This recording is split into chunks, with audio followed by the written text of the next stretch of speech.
everybody, and welcome to Back to School. This is Kathy Wells, and today I want to talk to you about a little bit of educational history because we just are really deficient in knowledge in that area. So the last time I vlogged, or podcast blogged, or whatever, I talked to you about classical education.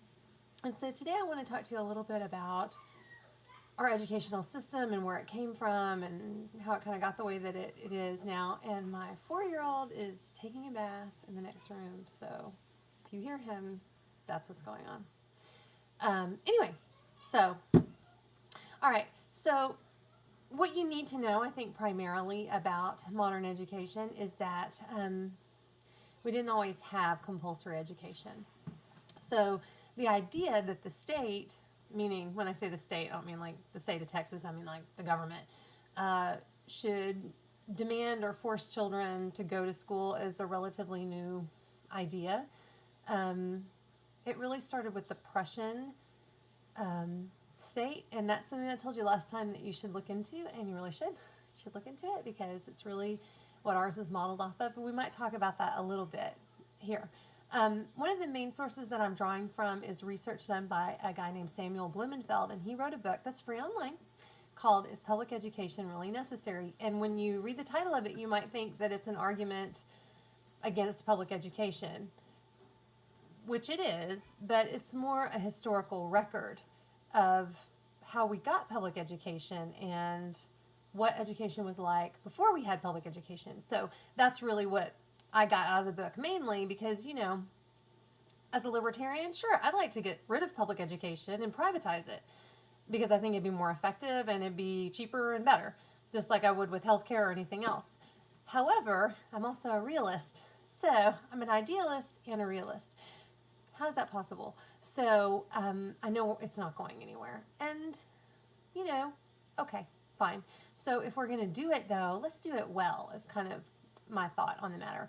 So, okay, the history of education in America is that, to start off with, we didn't have public school the way that we do now, where, you know, it's a communistic statist effort where everybody's paying into a pot and then the state is distributing it out. And now I'm talking about like the state, Texas. So we had about 97 to 100% literacy, depending on the records that you look at. And we're talking about every class of people. We're not just talking about the wealthiest class. We're talking about everybody from the blacksmith to the landowners. We just had a really literate population, and we did not have a public school system. And Blumenfeld uses Boston as his example because that's where public school really started. But he just talks about how 90%, 97% of the children in Boston were well educated in private schools that were set up in the community and how that was very affordable. Hey everybody, and welcome to Back to School. This is Kathy Wells, and today I want to talk to you about a little bit of educational history because we just are really deficient in knowledge in that area. So the last time I vlogged, or podcast blogged, or whatever, I talked to you about classical education. And so today I want to talk to you a little bit about our educational system and where it came from and how it kind of got the way that it is now. And my 4-year-old is taking a bath in the next room, so if you hear him, that's what's going on. Anyway, so, all right, so what you need to know, I think, primarily about modern education is that we didn't always have compulsory education. So the idea that the state, meaning when I say the state, I don't mean like the state of Texas, I mean like the government, should demand or force children to go to school is a relatively new idea. It really started with the Prussian state, and that's something I told you last time that you should look into, and you really should. You should look into it because it's really what ours is modeled off of, and we might talk about that a little bit here. One of the main sources that I'm drawing from is research done by a guy named Samuel Blumenfeld, and he wrote a book that's free online called Is Public Education Really Necessary? And when you read the title of it, you might think that it's an argument against public education, which it is, but it's more a historical record of how we got public education and what education was like before we had public education. So that's really what I got out of the book, mainly because, as a libertarian, sure, I'd like to get rid of public education and privatize it because I think it'd be more effective and it'd be cheaper and better, just like I would with healthcare or anything else. However, I'm also a realist. So I'm an idealist and a realist. How is that possible? So I know it's not going anywhere. And, okay, fine. So if we're going to do it, though, let's do it well, is kind of my thought on the matter. So, okay, the history of education in America is that, to start off with, we didn't have public school the way that we do now, where, it's a communistic statist effort where everybody's paying into a pot and then the state is distributing it out. And now I'm talking about like the state, Texas. So we had about 97 to 100% literacy, depending on the records that you look at. And we're talking about every class of people. We're not just talking about the wealthiest class. We're talking about everybody from the blacksmith to the landowners. We just had a really literate population, and we did not have a public school system. And Blumenfeld uses Boston as his example because that's where public school really started. But he just talks about how 90%, 97% of the children in Boston were well educated in private schools that were set up in the community, and how that was very affordable. And he just points out that there was the private schools were so effective at educating all of the children that was what he said. 97% of the children were in school, and the 3% that weren't, that was the choice of the family. They actually could have been in school if they wanted to. So the family didn't want them to. So really, what he details is the history of socialism with public education. And he details some of the stuff that started off with the Unitarians and how they really wanted to, their faith was not a traditional, what we call an Orthodox Christian faith. They really sort of believed that good works was the way that you were going to become godlike, whatever. And so the Unitarians and the socialists, and also actually a bunch of Protestant pastors who were afraid because of the Catholic immigration coming into the country, all sort of banded together to create this thrust for public education. Although, and here's the thing that I see stringing throughout educational history, nothing was broken. There was no need for a public education system. But that is part of what Charlotte Thompson Iserby talks about in her book. It's called the Hegelian dialect. You create a crisis in the minds of people, and then you solve it for them. So these people that were working for public education were creating this crisis. Oh, we need public education. We need universal public education. Really, we didn't need that at all, but they create the crisis and they come along to try to solve that. Okay, so the father of socialism was this guy named Robert Owen. It wasn't actually Marx or Engels or Lenin or Stalin or any of the people that we might normally think of when we think about socialism or communism. It was a Scottish guy named Robert Owen. He is just really funny. He was an atheist, and all socialist, communist ideologues are atheists. It's well, the more you do research in it, the more you realize that communism and atheism are just rooted in godlessness and even, I would say, God-hating. So there you go. And again, I mean, I've read so many books on this. This is such a long topic. There's so much to talk about. I can just sum it up for you, but please don't take my word for it. Please, please, please go read something. I have lots of recommended resources on my blog that you can read, and please do, because you need to. You need to understand where all this comes from. And, okay, I'm going to take a minute to say, because I get accused a lot of hating teachers or school administrators, or not hating them, vilifying them, or ostracizing them, or whatever. Just making fun of them in some way. And that's true and it's not true. First of all, people who give their lives in the service of children, but particularly I'm talking about teachers, not necessarily administrators. are to be commended and admired. I have teachers in my own family. I've been a teacher. I am a teacher. I've had teachers in my life who have impacted me greatly, and I love them. And so teachers are good. What is not good is the perpetuation of a system that's not good for children.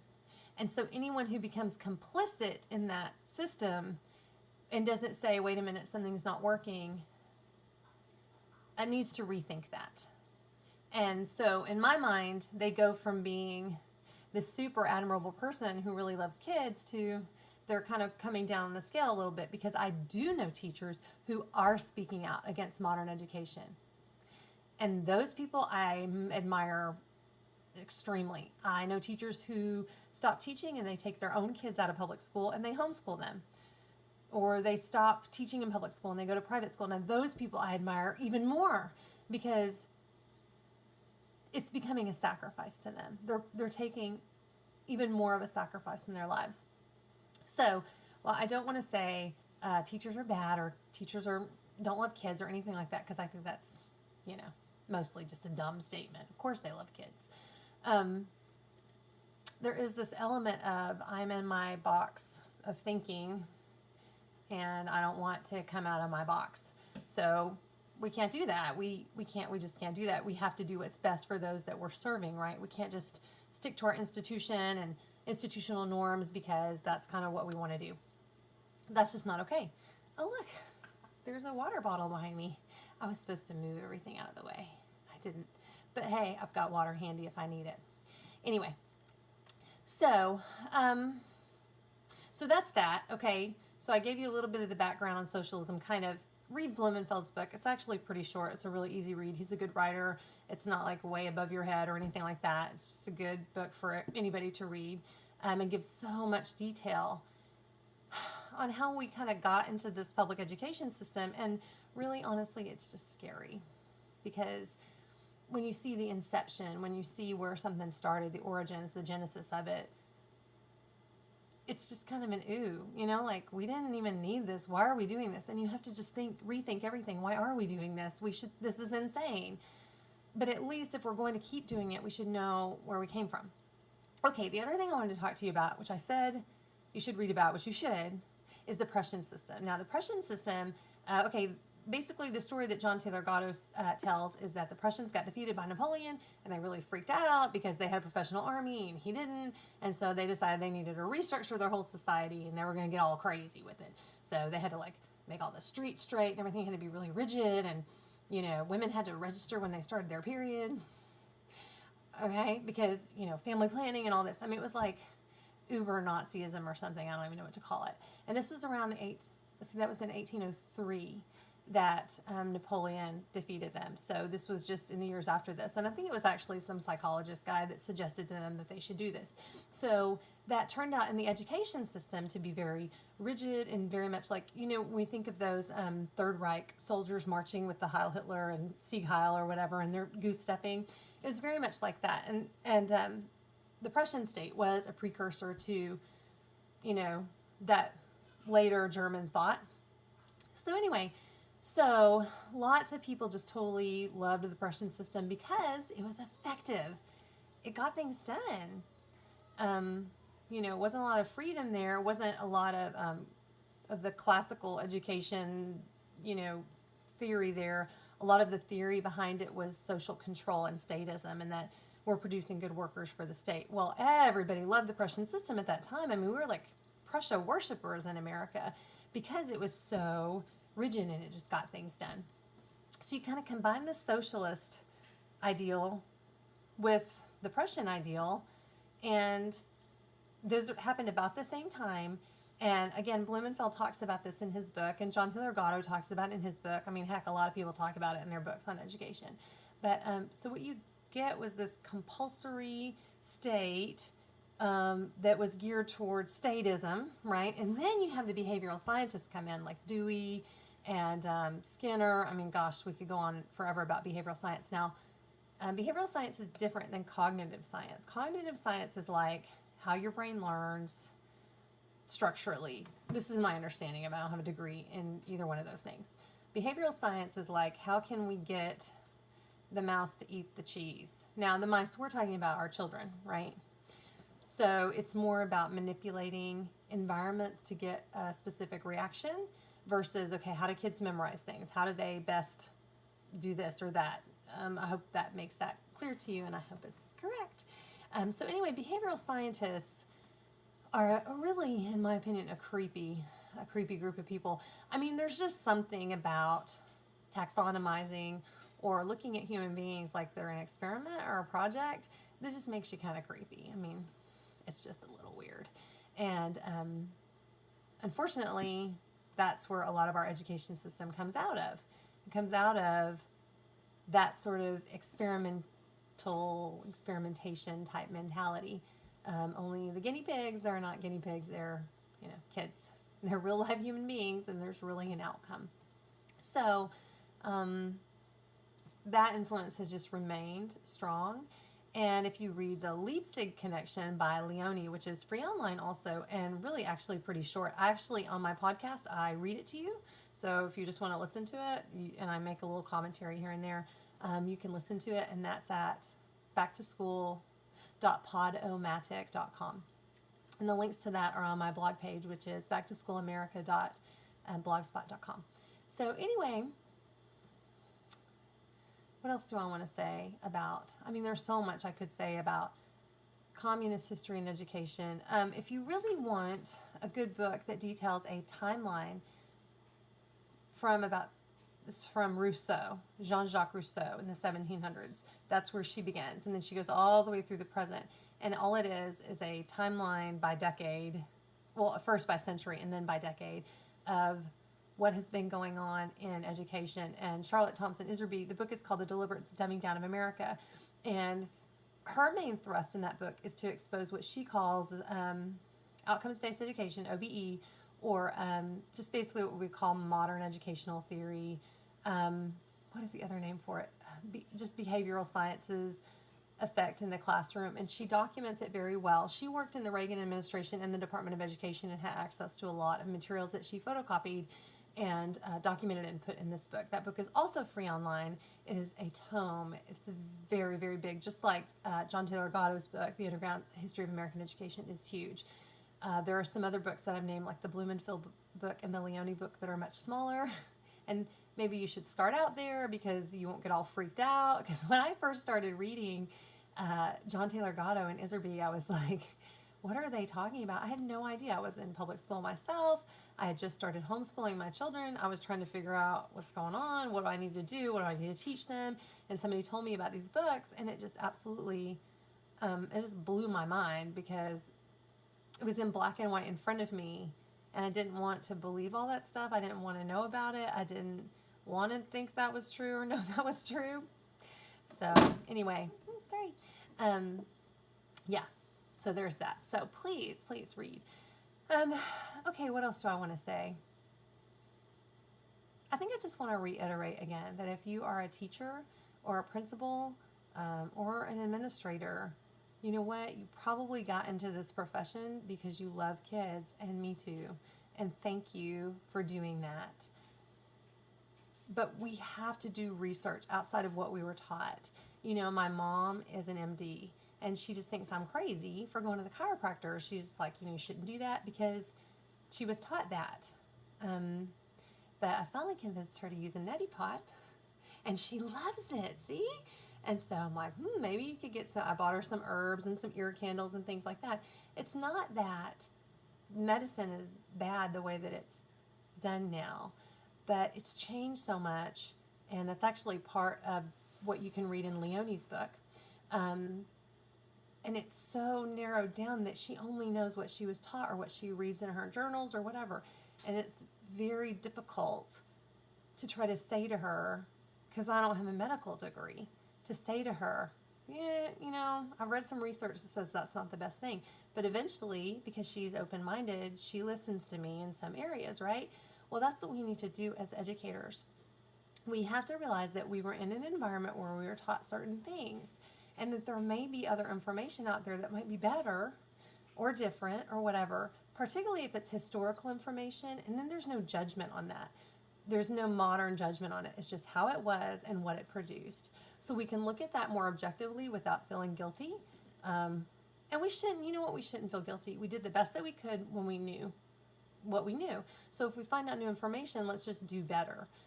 And I will say too that as a homeschooler and as someone who did not get an education degree, but I did teach when I first got married, but I didn't have an education degree. I had to start doing research then on, okay, what does it mean to teach? But what I wanted to know was not about testing or even classroom management. I wanted to know, okay, what is important for these kids to, like, what should I be guiding them in? What should I be teaching them? What do they need to know? So with that in mind, and I hope everybody feels that way, let's learn something new. You know, I really encourage you to do some research in an area that you're unfamiliar with. You don't have to tell anybody. You can do it secretly. Don't have to tell me or anybody else. But I think it's really important because, you know, we had an educational system that really, really worked. Even when it was public, it really, really worked. And if you've looked at statistics for literacy or anything like that, you know that we're plummeting. And so when you love kids, you know that's not okay. And so you just have to take a stand and say, I want to go back and figure out what worked and what's not working now and why. And, you know, I mean, sometimes you'll just get so discouraged, you say, I just can't even be in this system anymore because it's beyond fixing. And a lot of people think that. A lot of people think that. Like teachers I know, former teachers that I know, they're like, it's really, really broken and we can't fix it. But you know what? To me, I feel like it's sort of like an evangelism thing. You know what? We can't just get saved and then say, well, hope everybody else finds Jesus. I'm home free. We can't do that as homeschoolers or private school educators. We can't just say, well, hope all those public school kids find out, you know, how to get a good education. To me, that's just it's a very laissez-faire attitude and not okay.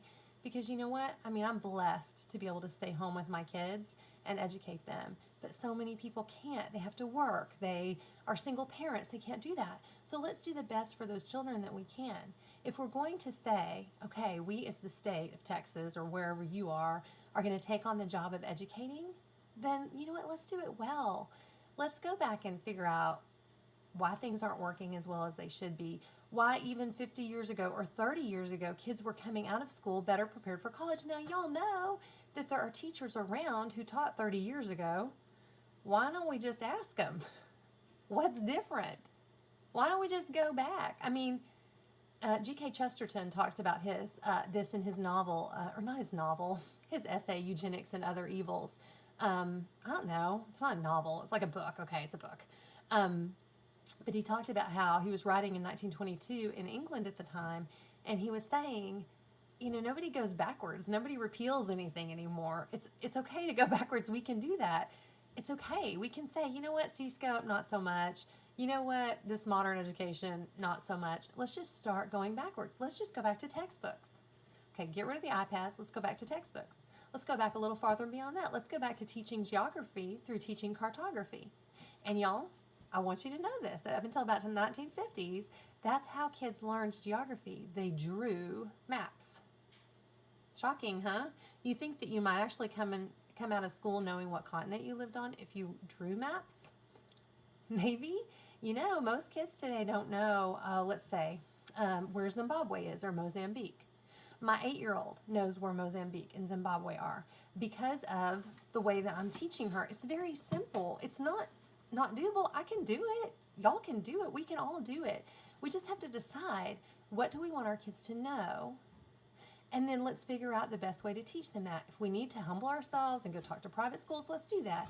If we need to go talk to homeschoolers, let's do that. Let's figure this out. Let's go back and look at history.